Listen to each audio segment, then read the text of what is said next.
लोगों, हम इसके बारे में बात करते हैं यशायाह 14:6 के, और देखें कि यहाँ पर क्या लिखा है कि शैतान किस तरह यहाँ लोगों को परेशान करता है, लोगों के नामों का इस्तेमाल करते हुए एक इस्तारा बनाता है। बाज़ औक़ात बाइबल ऐसा करती है, यह कौमें कुछ समझाने के काबिल होती हैं, वही जो लोगों को कहर से मारता रहा और कौमों पर गजब के साथ हुक्मरानी करता रहा और कोई रोक ना सका।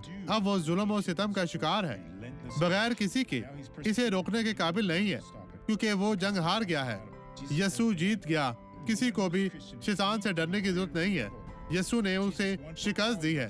आप खुदा के फर्जंद हैं, खुदावंद आपके साथ है, खुदावंद ने आपको बरकत दी है।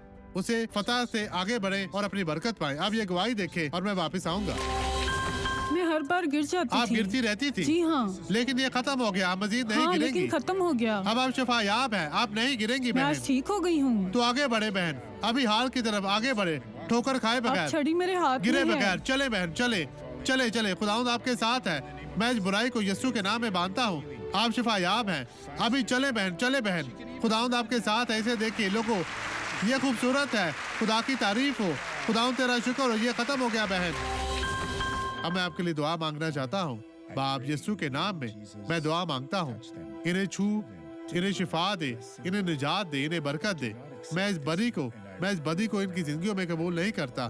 खुदावंद इन्हें बरकत दे। खुदावंद तू इन्हें छू, पाक साफ और मसा कर। हर तरह की बदी इनकी जिंदगी से चली जाए, गायब हो जाए यीशु के नाम में। और आप कहें खुदावंद तेरा शुक्र हो।